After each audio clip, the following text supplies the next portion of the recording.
Sound of a plate crashing, then silence. I froze. Not just from fear, but because deep down I knew this wasn't the first time something precious had shattered in this house. How dare you sit here again after what you did?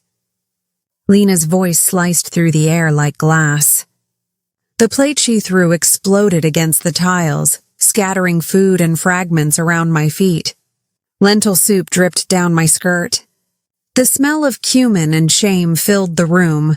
Then came Samir's voice. "Bravo, babe," he said, clapping softly. The old lady should know her place. His claps echoed like thunder in the small dining room. I wanted to speak, to remind him of who I was, his mother, but my voice didn't belong here anymore. Something inside me cracked that day, but I didn't let it show. Because neither of them knew, I'd hidden something they would never expect. Something that could change everything if they ever found out. My name is Miriam. I'm 68 years old, and for most of my life I've been invisible. You'd pass me on the street and never notice. Gray hair pinned back, quiet steps, clothes chosen to blend in. That's who I became, a shadow that served, smiled, and stayed silent. For 42 years, I was married to Darius. He wasn't cruel, just absent. He came home, ate, and left again, like a clock that ticked without warmth. That was marriage in my time, duty disguised as love. We had one son, Samir. He was my heartbeat, my reason to exist. I gave him everything, my youth, my friends, my dreams. When he smiled, I felt I'd done something right in this world. I still remember when he was 10. He ran home with a school trophy, holding it high. "This is for you, Mom," he said, grinning ear to ear. How did that boy become this stranger standing beside Lena? Our old house was small but warm. Sunlight touched the walls like honey. I'd spend evenings tending to my plants, drinking tea from a chipped mug that once belonged to my mother. Those were my quiet joys, simple, honest, mine. Then Samir met Lena. She was beautiful, polished, confident, the kind of woman who looked like she'd never washed a dish in her life. The first time I saw her smile, it didn't reach her eyes, and I knew something in our family had just shifted. After the wedding, my son's visits grew shorter. The excuses came easily. "Mom, Lena's not feeling well. Mom, I've got work. Mom, next week, I promise." But next week never came, and then Darius died, quietly, in his sleep. 1 minute breathing, the next, gone. The funeral was small. Samir stayed for a few hours. Lena didn't even get out of the car. When everyone left, I sat in silence. Every sound of that empty house felt louder. The creak of the floor, the tick of the clock, my own breathing. And that's when it hit me. My only son didn't need me anymore. That thought hollowed me out. I cried for nights, not just for Darius, but for the boy who once promised he'd never leave me.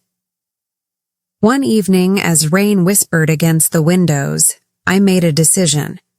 If love was slipping away, maybe I could buy it back.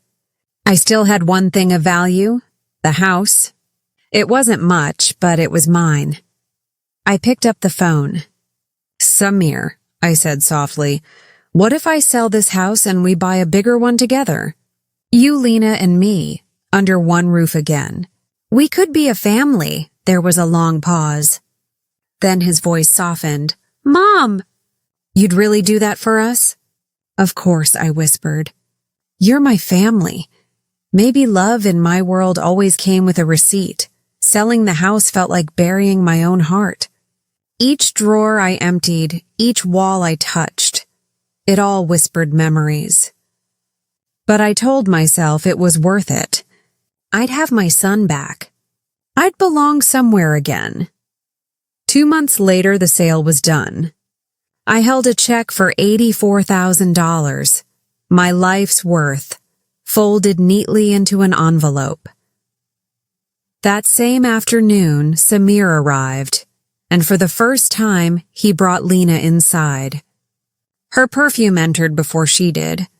She looked around, her lips twisting slightly. "This place smells old," she said. "It's home," I whispered.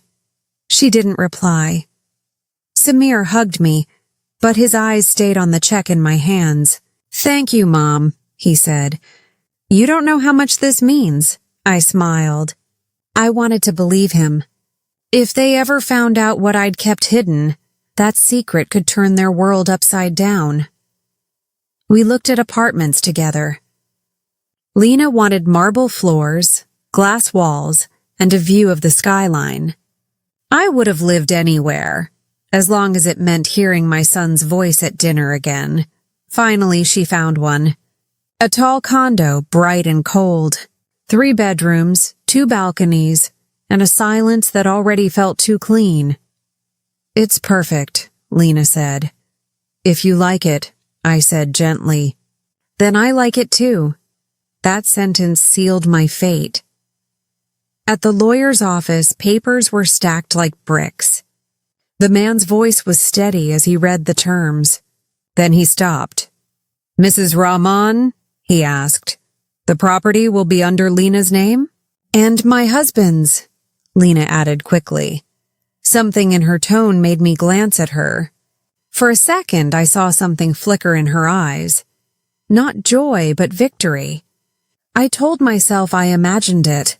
My stomach tightened. "Shouldn't it be under mine too?" "I'm paying for it," Samir squeezed my hand. "Mom, it's just paperwork. We're family." "Don't make this complicated." The lawyer frowned. "Ma'am, if your name isn't on it, you'll have no legal rights." Lena laughed softly. "Are you suggesting we'd steal from my husband's mother?" Her words stung, not because of what she said, but because Samir didn't defend me. "It's fine," I said quietly. "Put their names," the lawyer sighed, sliding the paper toward me. "Then sign here, ma'am." "A voluntary gift." My hand trembled. The pen felt heavier than it should. With that single signature, I gave away everything I had left. As we were leaving, the lawyer slipped me his card. "You may have just done something dangerous, ma'am," he said softly. "Remember my name when the silence begins." I smiled weakly. "Thank you, but I trust my son." He didn't smile back. "I hope you can." That night, I lay in my new room. The walls smelled of fresh paint, not comfort. Outside, the city buzzed like a stranger's lullaby. I whispered, "I did the right thing. We're a family now." But something in me whispered back, "No, Miriam. You just gave everything away." And for the first time, I realized I didn't live there. I was being allowed to stay. If only I knew. That shaky signature didn't just erase my name. It began the slow burial of who I was. The morning after, Lena made her first rule. And that's when I learned what it truly meant to be a guest in my own home. The next morning, light poured into the apartment, too bright, too peaceful, like it was pretending. Coffee steamed on the counter. The air smelled polished, distant, like the place had been scrubbed clean of its soul.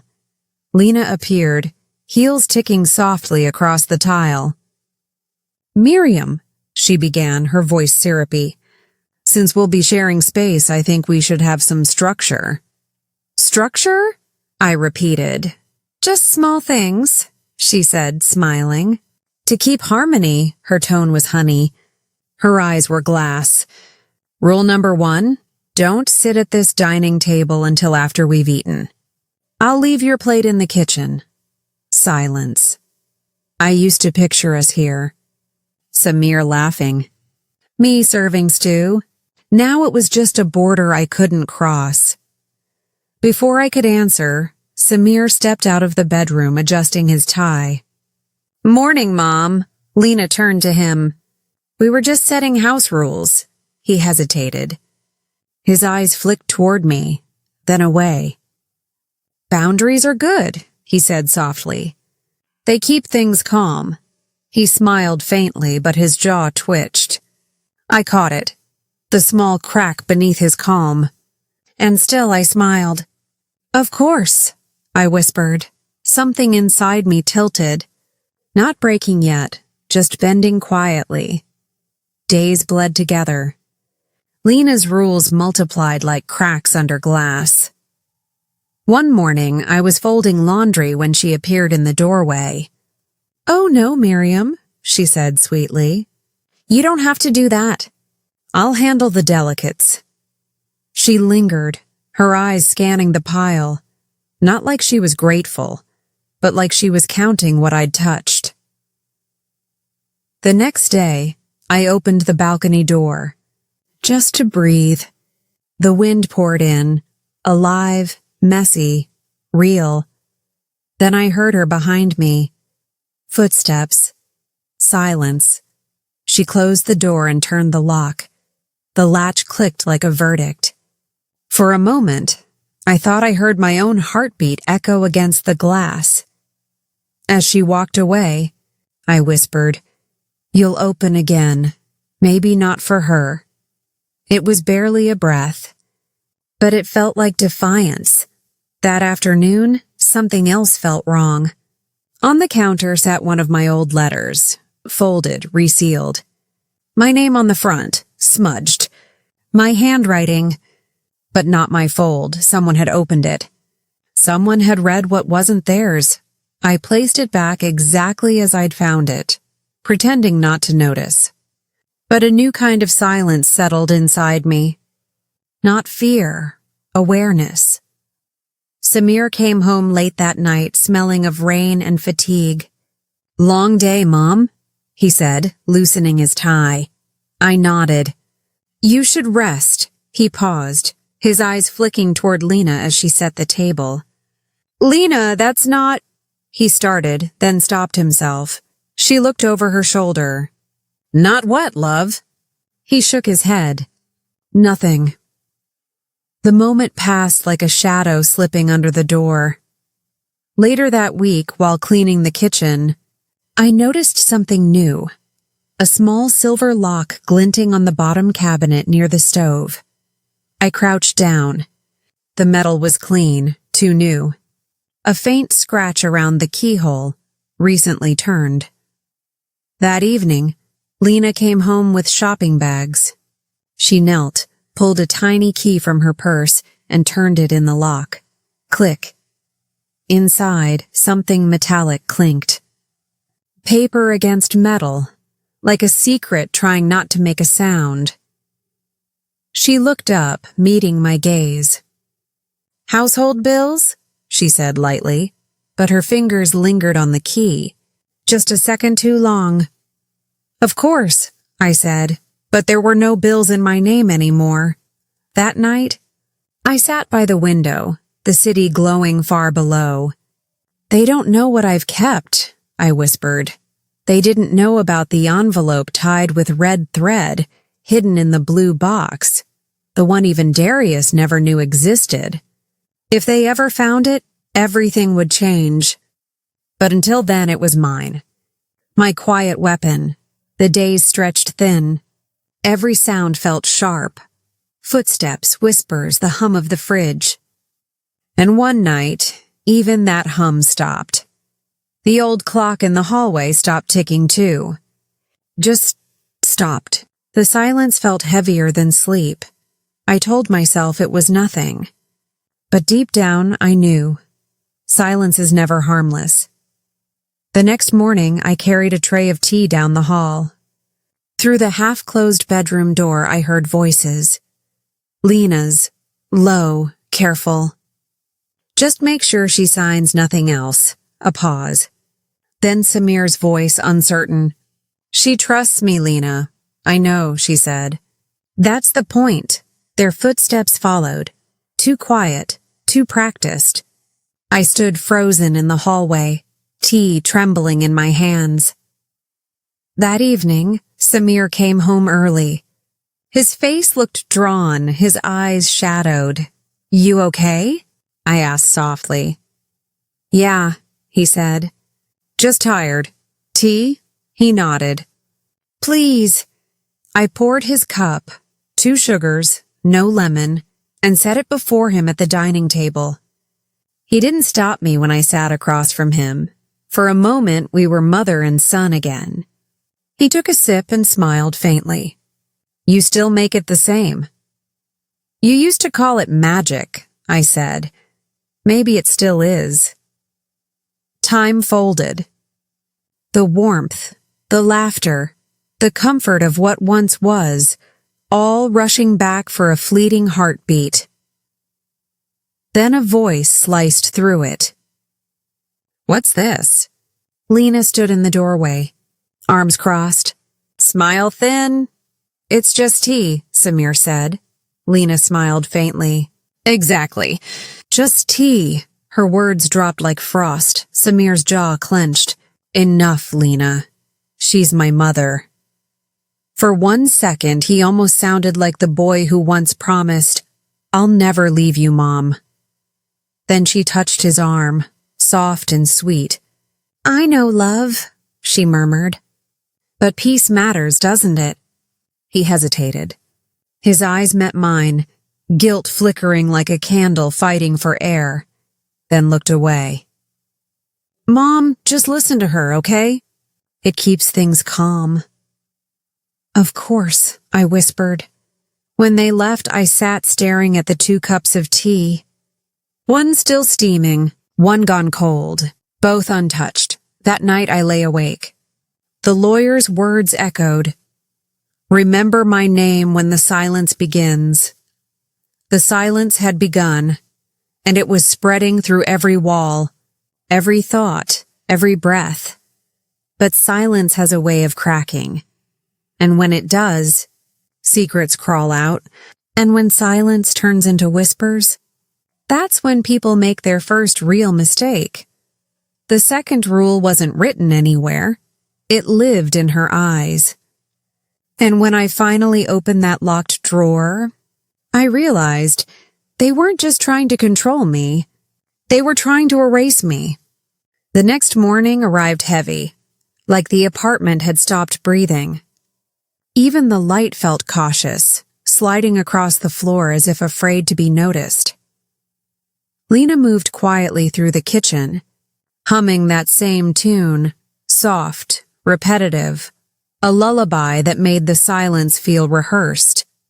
She didn't speak to me at breakfast. She didn't need to. Her silence carried its own rules. Samir sat beside her, pretending to read the news. His coffee steamed untouched. His fingers tapped lightly against the table, nervous, controlled. He looked up once, meeting my eyes for half a second. Then he looked away like he'd remembered he wasn't supposed to. After they left, the apartment fell quiet again. Too quiet. Not peace, just pressure. My gaze drifted to the silver lock near the stove. Small, shiny, out of place in a kitchen that gleamed too perfectly. I knelt beside it, running my fingers along the cabinet edge. The corners were dusty, but the lock was spotless, used often. The keyhole gleamed like an eye. I leaned close and listened. Nothing. Still, I could feel something behind it. A weight, a whisper. I tried reading, knitting, watering the plants that weren't mine. But my eyes kept drifting back to that glint of metal, like it was watching me too. By noon, I was standing in front of it again. I tugged gently on the handle, locked tight. A strange thought came. What if I found something I couldn't forget? I stepped back. But curiosity doesn't die once it wakes. When the mail came, I sorted it out of habit. Bills, catalogs, Then an envelope with my name, already opened, then taped shut again. Something about the pile looked off. Too neat, too placed. Inside was a flyer for a senior community center across town. Someone had circled the words, affordable assisted living. The pen marks weren't mine. I stared at it for a long time before sliding it quietly into my apron pocket. Sometimes the first signs of disappearance come on paper. That night the house felt colder. Even the lights seemed dimmer, as if they'd learned to whisper too. Through the thin hallway, I heard them talking. Laughter first, low, private. Then Lena's voice, smooth and quiet. She'll adjust soon. Or she won't, I froze. That wasn't annoyance. It was planning. The next morning, I found one of my old family photos, the one of Samir and me at his graduation, face down on my dresser. I hadn't moved it. The glass was smudged, a thin crack running through the corner. When I lifted it, dust shifted beneath the frame, like it had been handled and replaced. That photo had survived decades, fire, time, distance. But here, in this house, it had broken. For a moment, I didn't recognize the woman in the picture. The posture, the loneliness, it looked like someone waiting to disappear. Later that day, Lena mentioned she'd be gone for errands. Samir left soon after. The apartment exhaled. For the first time in weeks, it was mine again, if only for an hour. I stood in the kitchen staring at that silver lock. The hum of the fridge sounded louder than usual. I could hear my heartbeat between each mechanical sigh. I picked up a thin knife and knelt down. The lock resisted, stubborn, polished, daring me. But age had taught me patience. I worked the blade gently, easing the latch until, click. The sound felt like thunder in the quiet. Inside was a small metal box, old, scratched, heavier than it looked. I pulled it out and set it on the counter. For a moment, I just stared at it. Then I opened it. Papers, official ones, stamped, signed, some with my name, others without. The first was an application for power of attorney, filed under Samir Hassan and Lena Hassan. At first I thought it was a mix-up, a form I'd forgotten. But the handwriting, the loops, the pressure, it was mine. Exactly mine. I flipped through the rest. Each page worse than the last. Property transfers, pension withdrawals, medical authorizations. Every line written like a slow erasure of my life, my name, my handwriting. Perfectly forged, down to the slant of the M I'd learned at 12. Only, I'd never signed them. Lena always said she liked things organized. Now I understood what that really meant. I stood there, frozen. My pulse pounded in my ears. I turned another page. Something slid free, a photograph. It fell to the floor, landing face up. It was me, standing at the window looking down at the street below. Taken from behind. The date printed in the corner was last week. I couldn't breathe. I shoved everything back into the box, hands shaking. I relocked the cabinet, wiping fingerprints off the counter. The key scraped against metal, too loud. I froze. For a second, I thought I heard the front doorknob turn. But it didn't. Still, the silence that followed felt like it was listening. That night, I didn't sleep. Every sound became sharp. The creak of pipes, the sigh of wind, the faint tick of the clock. Then silence again. In the mirror across the room, I saw movement. A flicker. Maybe just my reflection. Maybe not. At 2 a.m., I sat up clutching the blanket. I'd been erased on paper. I wasn't going to let it happen in life. The next morning, Lena smiled like always. "Sleep well, Miriam?" "Yes," I said, but my voice didn't sound like mine.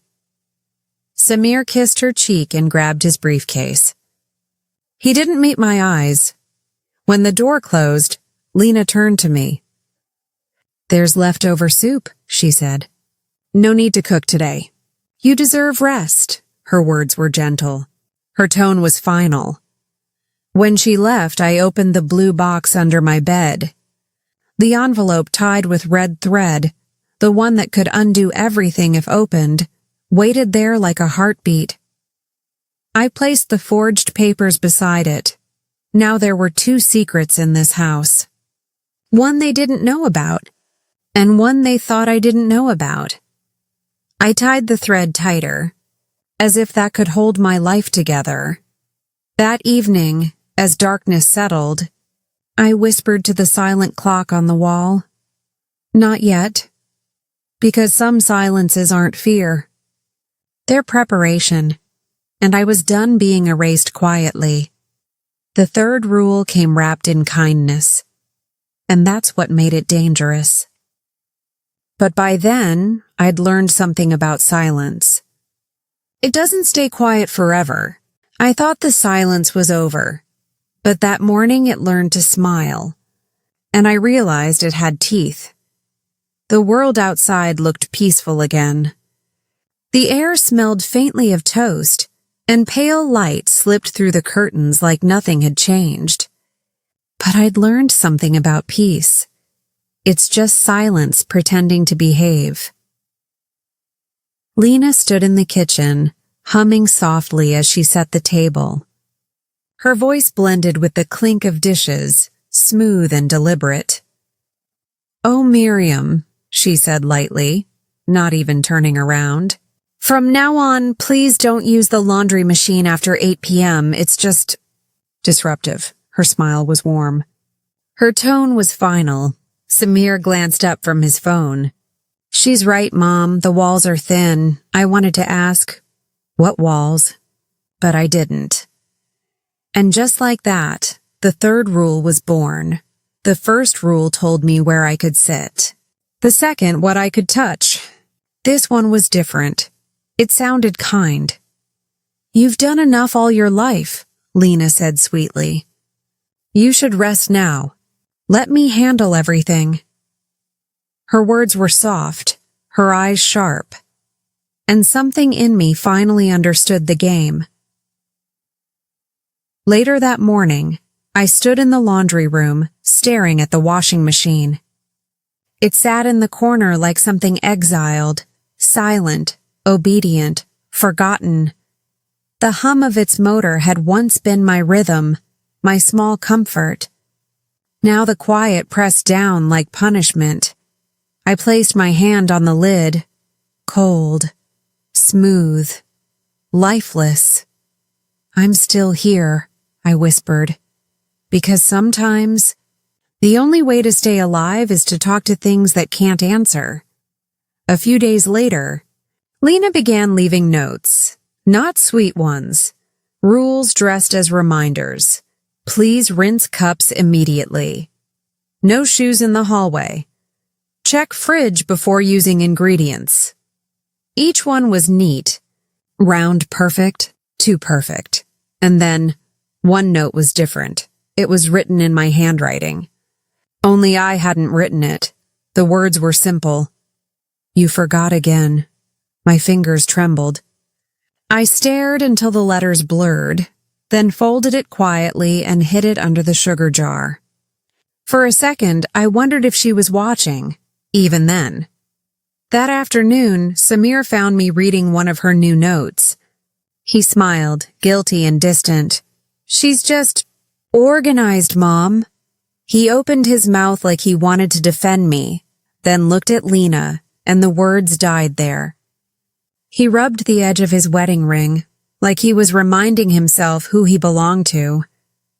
I nodded slowly. "Organized," I said. The word tasted like rust. That night, I couldn't stop hearing the lawyer's voice in my head. Remember my name when the silence begins. And it had begun. The house seemed to breathe differently now. The air smelled faintly of bleach again. The hallway light flickered once, like the house was winking at me. I stood by the balcony door, watching rain streak across the glass. Then I turned the handle, and for one fleeting moment, I felt air again. Freedom in a breath, but when I turned around, Lena was there. She didn't speak. She just smiled, walked over, and gently closed the door. "It's a bit chilly today," she said, then turned the lock. The click sounded softer than before, but somehow it felt louder. That evening I sat at the dining table long after the dishes were clean. The clock ticked unevenly, like it was learning how to count silence. I thought about the red thread envelope under my bed, and the forged papers beneath my pillow. One secret to protect me. One to destroy me. A few days later, Lena invited a guest, elegant, perfumed, eyes like polished glass. They laughed over tea, pretending warmth. "This is Miriam," Lena said smoothly. "She's family. She's staying with us for a while, until she finds somewhere more comfortable." That last line cut deep. The woman smiled. "Help. That's what she called me. Not family. Help." Lena's laughter followed, light and deliberate. But her eyes gleamed with quiet victory. I turned to pour more tea. My hand shook. The cup slipped from my fingers and shattered. Silence swallowed the sound. Then Lena spoke softly, too softly. "Careful, Miriam." Later that night I overheard them again. Lena's whisper slid through the hallway. "She'll be better off there. It's peaceful, safe. They handle everything." Samir hesitated. "I just don't want her to think we're pushing her out." "She won't," Lena murmured. "She trusts you." My chest tightened. I was standing in the dark, listening through the wall. Every word felt like another box being sealed. I stepped back before the tears could fall. If I cried, I'd prove them right. The next day I cooked lunch. Not for them. For me. The smell of garlic and lentils filled the air. It felt like memory waking up. Samir walked in first. He smiled faintly. "That smells like childhood," he said. Lena appeared behind him, smiling her perfect smile. "Oh, Miriam, you didn't have to. I was planning something lighter today." "I know," I said softly. "This recipe is older than all your plans." For a second, her expression faltered. A small victory, invisible, but mine. That night, their voices drifted through the walls again. Samir's tone was uncertain, cracked. "Maybe we're going too far." Lena's reply was calm, sharp, final. "You wanted peace." "This is peace." I closed my eyes. How many lives, I wondered, had been ruined in the name of peace? Later, I unlocked the cabinet again. The metal box was still there, but the photograph was gone. My pulse spiked. Had she seen it? Did she know I'd opened it before? I relocked the drawer slowly, my hand steady only on the outside. Inside, they shook. Then I whispered, "You think I don't see you?" Because now I did. The next morning, a new note waited on my dresser, typed, printed, cold. It said, "We'll visit a nice place this weekend. Somewhere calm, somewhere for you." Underneath was the same brochure I'd found before, the one with smiling strangers who didn't know they were waiting for me. For a moment, I wondered if I'd imagined it. Maybe the note had always been there. Maybe I was the one forgetting. Maybe that's what they wanted, for me to start doubting my own hands. The air smelled faintly of bleach again, and I knew. They'd stopped pretending. That night, I took out the blue box and untied the red thread. Inside were the letters I'd written years ago, the ones Darius never read, and Samir never knew existed. Confessions, receipts, proof, and one photograph, me holding Samir as a child. I pressed it to my chest. "I'm still your mother," I whispered, "even if you forget." Then I wrapped it again and hid it beneath the floorboard. Not out of fear, out of purpose. Footsteps paused outside my door, then moved away. Pause. I smiled into the dark. For the first time, I wasn't afraid of the silence. It wasn't theirs anymore. It was mine. For once, the silence answered me. The fourth rule wasn't spoken. It was decided in whispers. And by then, I'd stopped obeying, even when I smiled. Because the only thing more dangerous than silence is someone who's learned to use it. The fourth rule wasn't spoken. It was decided in whispers. I never heard it clearly, only the shape of it in their silence. The house had changed again. The hum of the refrigerator was louder. The lights dimmed at odd hours. Even the air felt filtered, like everything that entered here had to earn permission first. And me? I'd learned how to move through that quiet like a ghost with purpose. That morning, Lena greeted me like a hostess welcoming an audience. "Morning, Miriam," she said sweetly. "You slept well, I hope." "Yes," I lied. She poured orange juice with surgical precision, the liquid bright and cold. Samir scrolled on his phone, pretending to read the news. And in that stillness, I heard it, the whisper of what they weren't saying. "We're visiting a new place this week," Lena said casually. "Just to look around. Another one?" I asked softly. "Just exploring options," she replied, her tone smooth as glass. "You'll love it. They take such good care of people. People. Not families," I smiled. How thoughtful. But inside, something sharpened. When they left for work, I wandered through the rooms, memorizing every sound. Every creak. Every misplaced note. The house wasn't just quiet. It was listening. The mirrors were always clean now. The mail arrived already sorted. And the phone, once left on the counter, was always locked away. It felt like the walls were closing in with politeness. I began collecting things, crumbs of their control. A note with my own handwriting. A photo missing from the cabinet. A locked phone I'd once used freely. Each fragment felt like a puzzle with one piece missing. My place in it. Then one day, the television flickered on by itself. A home commercial played. Bright, friendly voices describing independent living for those who need gentle support.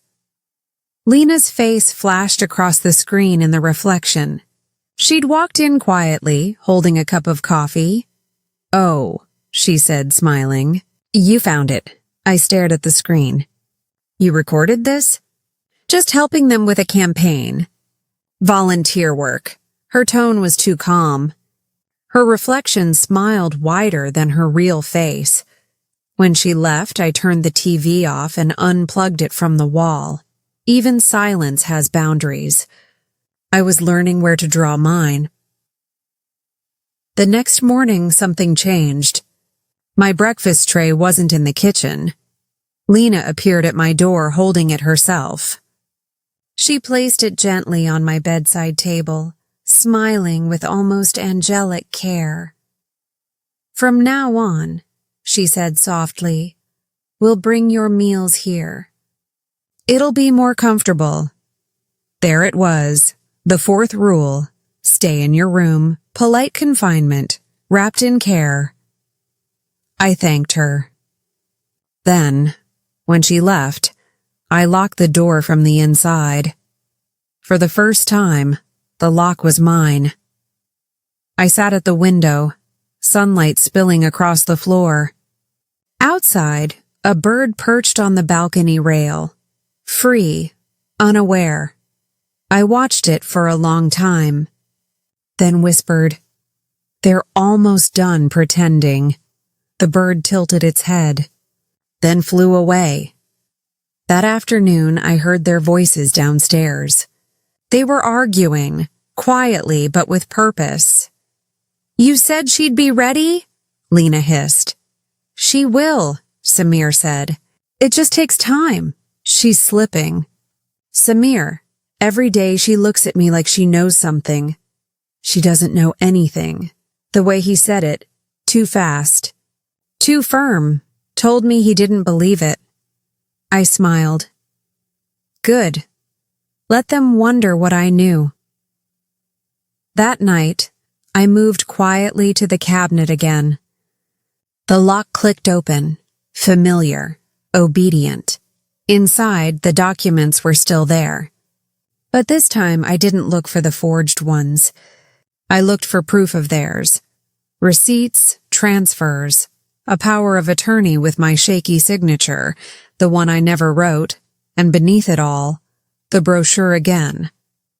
Same smiling faces, same promise of peace. Only this one had a note at the bottom, written in Lena's handwriting.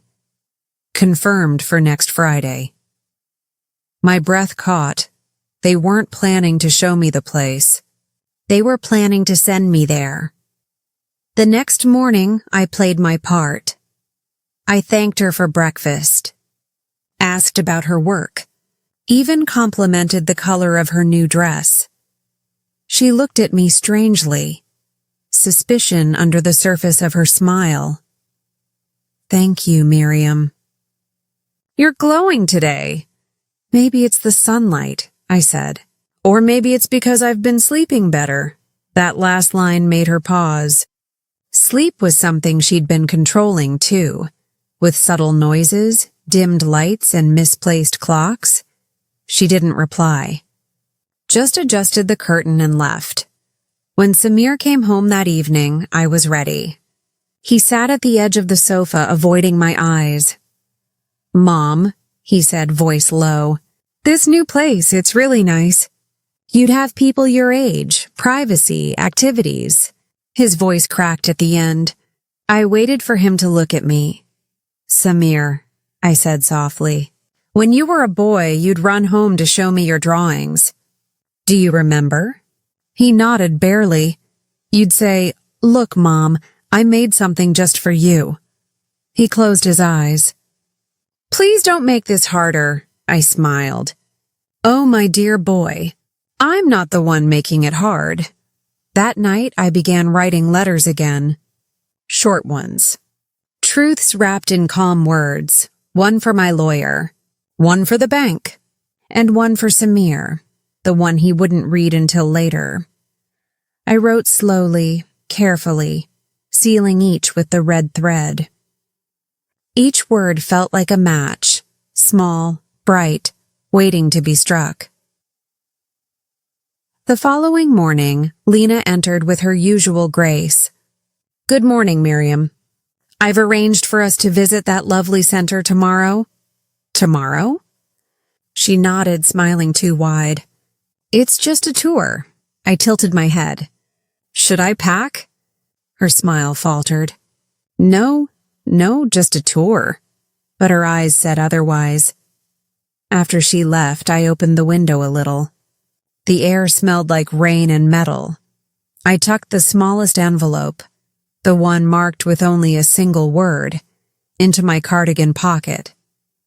It said, "For when they come." That evening, Lena knocked softly. No answer. She opened the door anyway. The room was empty. The curtains swayed in the breeze, faint light moving across the floor. On the desk, a cup of cold tea. And beneath it, a note. "Thank you for teaching me silence. It listens better than people." Downstairs, she froze. The phone on the counter buzzed. Her own name on the screen. A message from an unknown number. It read, "You forgot again." The same words she'd once written in Miriam's handwriting. Her fingers trembled. Somewhere in the house, a door creaked open. I watched from the top of the stairs. Hidden, still, breathing slow. She turned, scanning the hallway. "Samir?" she called softly. No answer. The house had learned my silence now, and it was on my side. That night, while they slept, I placed the blue box in the hallway, right where the morning light would find it, not hidden. Not buried, waiting, because sometimes you don't expose the truth. You let people open it themselves, and when they do, you listen. By the time the doorbell rang, the silence wasn't mine anymore. It had found its voice, and it was ready to speak. The morning the doorbell rang, the silence wasn't mine anymore. It had learned to speak. Lena opened the door, smiling automatically, until she saw who stood there, a man in a gray coat, briefcase in hand. His voice was polite, practiced. "Mrs. Rahim?" "From the legal office." "I'm here for a few signatures." Her smile flickered. "Signatures? I think you have the wrong—" "No," he said, glancing at the file. Mrs. Miriam Rahim requested a revision to her power of attorney documents. "This is the updated copy." For a moment, the hallway lost its air. Samir appeared behind her, half asleep, half afraid. "I'll bring my mother," he murmured, but the man shook his head. "She's already confirmed everything by letter." The words slid into the house like blades wrapped in paper. Upstairs, I heard every word. I didn't move. I just listened to the quiet panic travel through the walls. When the door closed again, Lena came up the stairs too fast, heels biting the wood. Her knock was too calm. "Miriam, dear," she sang, "did you send someone to our home?" "Our home," I repeated softly. "Funny, I thought it was mine." Her jaw tightened. "You've misunderstood something." "Perhaps," I said. "But misunderstanding is contagious. You might want to be careful." She tried to laugh. It sounded like glass being stirred. Later that day, Samir knocked instead. He stood in the doorway, hands in pockets. "Mom?" he began. "You're making things complicated." "I know," I said. "It's time you read what you've been signing." He looked genuinely hurt. "You think I wanted this? I think you forgot what wanting feels like." He didn't answer. His silence was longer than mine, heavier too. That evening, the house was too quiet again. Lena moved through it like a shadow wearing perfume. I sat by the window with a notebook on my lap. Every rule I remembered I wrote down, each one a thread of her control. Rule 1, don't sit at the dining table. Rule 2, keep quiet when guests visit. Rule 3, no adjusting, no questioning. Rule 4, stay in your room. I left space for Rule 5. Then wrote it slowly. Never remind them who you used to be. At dinner, I broke it.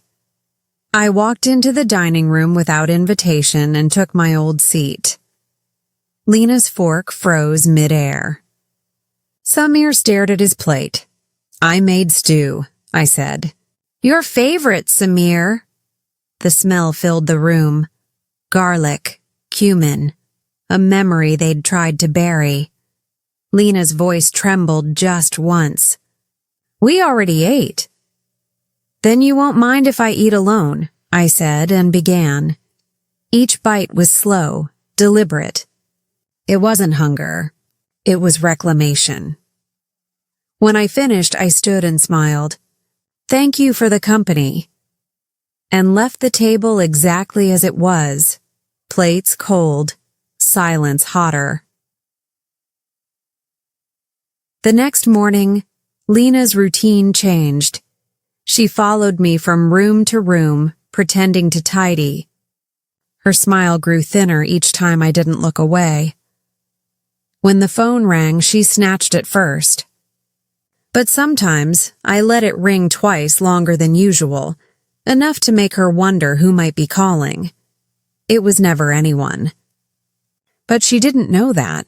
That week I began to speak less, not because I was afraid, but because silence now belonged to me.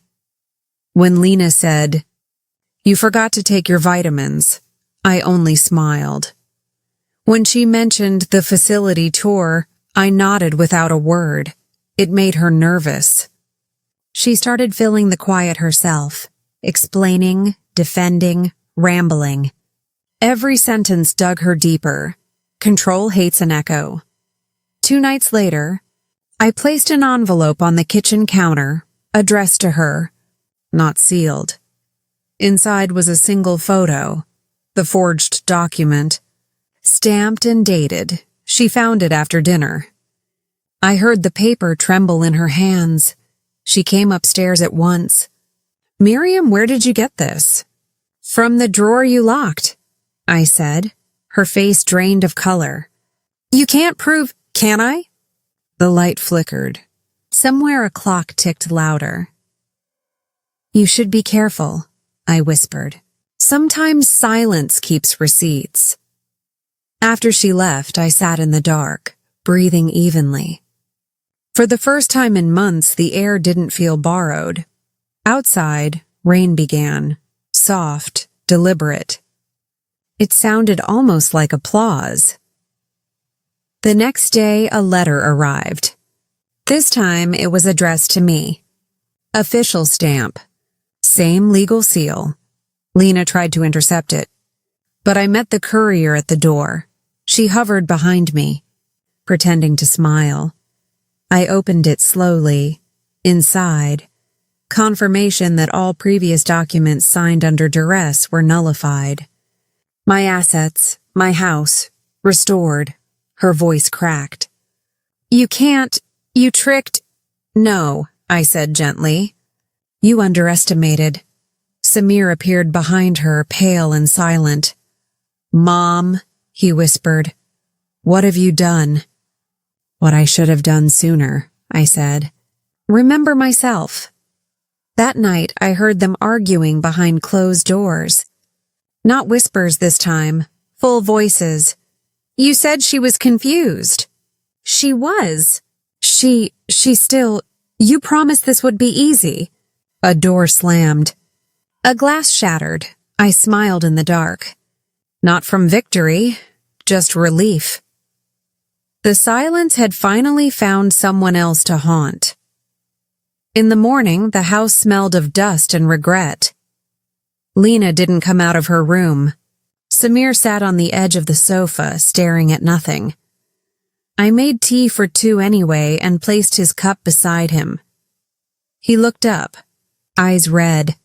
"Mom, I don't even know what's happening anymore." "You will," I said softly. "You just have to listen," he frowned. "To what?" "The silence," I said. "It's trying to tell you who you've become." He looked away first. By noon, the movers came, boxes stacked, labels neat. Lena's perfume trailed through the hallway as she supervised her own defeat. When she finally faced me, her smile was gone. "You won," she said flatly. "No," I said. I remembered I was alive. She blinked, uncomprehending, and turned away. When the truck left, the house exhaled. Rooms opened up again, sunlight moving freely across the floor. Even the ticking clock sounded lighter. I sat at the dining table, the real one, and poured myself tea. The 5th rule, I realized, had never been theirs to give. It had been mine all along. Never forget the sound of your own voice. I whispered it once to the empty air. And for the first time, the silence answered back. Not cruel, not cold, but full of breath. They thought the story ended when the boxes left. But some houses keep their secrets, especially the ones that listen too well. And I was about to learn that not every silence belongs to me. The cup was still warm when I found it. But I hadn't made tea that morning. The house was empty. Or so I thought. I stood there in the kitchen, steam fading in thin ribbons. My fingers brushed the porcelain. No dust, no stain. Someone had held it recently. Someone who wasn't supposed to be here. I set it down carefully. The sound echoed through the room, softer than it should have been, like the air itself was listening. They were gone. Lena, Samir, their boxes, their rules. But absence has its own presence. It hums.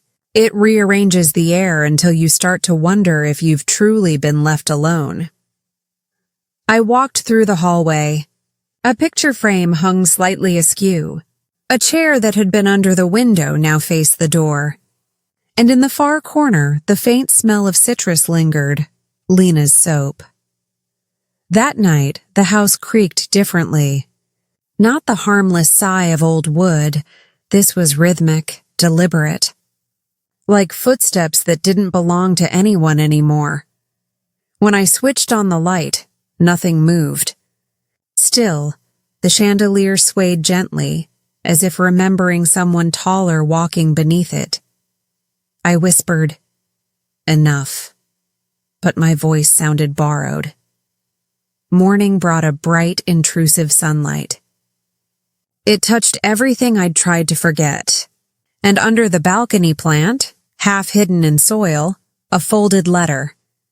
My name, written in a hand almost, but not quite, like mine. Inside, Rule 6, never assume the story ends with you.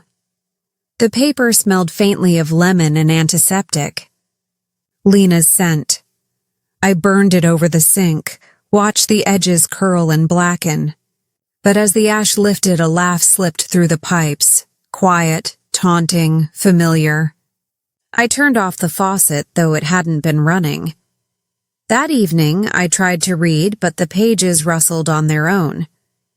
A low hum rose from the vent, then stopped the moment I looked up.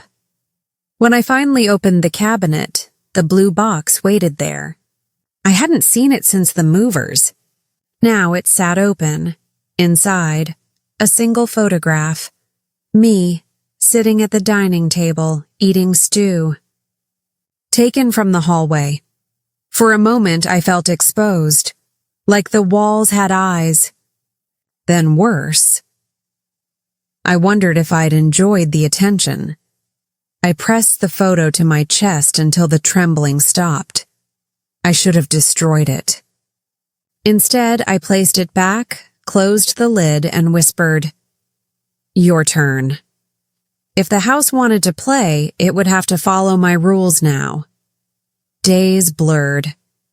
The lights flickered every night at 9. A door I'd shut before bed would be half open by morning.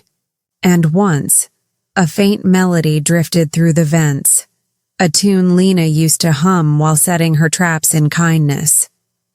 I let it play. Then unplugged every cord in the house. Still the melody lingered. Each night I wrote new letters, short, sharp sentences addressed to no one. The house still remembers. Forgiveness is louder than fear. Every silence leaves fingerprints. I sealed them with red thread and left them on windowsills under cups between pages. Let the house read them. Let it learn another language. On the 7th night, everything stopped. The clock froze mid-tick. The air stilled. Then a soft vibration passed through the floorboards, steady, like a heartbeat that wasn't mine. I stood in the hallway and whispered, "Is that you?" The air shifted, warm, approving. Maybe it wasn't haunting me. Maybe it was echoing me back, all the words I'd swallowed were coming home. I said the sixth rule aloud. When silence finally listens, listen back. Because revenge doesn't always scream. Sometimes it hums softly through the vents, moves a chair 2 inches to the left, and waits for you to notice. By dawn, the blue box was gone. In its place, a single note lay on the table. Understood. I brewed tea, poured it into 1 cup, and stared at the empty chair across from me. "Good morning, Lena," I said. The tea rippled once, then twice, like someone was trying to answer, "Freedom has a sound. It's not peace. It's the moment you realize you're not alone, even when no one else is home." And the silence still remembers your name. The faint knock came just before dawn. No footsteps followed. I waited. The house didn't breathe. It only listened. When nothing else moved, I rose and crossed to the kitchen. As I reached for the kettle, I noticed it. The faint smell of rain, though every window was shut. The kind of scent that doesn't belong indoors. The tea was waiting on the counter. The cup still warm. But I hadn't made tea that morning. Somewhere behind me, a door hinge sighed. Slow, deliberate, like the house clearing its throat before speaking. Across the table sat the same empty chair. For a moment, I almost said good morning. Then I saw the envelope, pale, thin, and sealed with a single line of red thread, my handwriting on the front. Inside, another note, "For when the house is quiet again." I laughed once, softly, because the house had never been quiet. It only changed who it listened to. I turned on the cassette player. Lena's voice poured out. Calm, composed, rehearsed. "Samir, boundaries are healthy. She'll adjust." The tape clicked off, but I could still hear her voice, that calm control curling in my head. For the first time, I realized even love can sound rehearsed. Under the tape lay a photograph, me, at the dining table, a bowl of stew before me, taken from the hallway. I tilted it under the lamp. The blur shifted, just a breath, as if the figures leaned closer. I should have been afraid, but all I felt was recognition, the kind that comes when something unfinished finally exhales. Another envelope waited beneath, the last one with the red thread. Inside, a single line. If you're reading this, you remembered. The air held still, waiting, but there was nothing left to wait for. I closed the photo, folded the note, and poured the tea. It rippled once, then twice, like someone was trying to answer. For a long moment I listened, not to the silence, but to what lived beneath it. Then, quietly, I said it aloud, almost a whisper, almost a rule. The 8th rule? When silence remembers, remember it back. The tea settled, the air softened, and then, finally, it was home.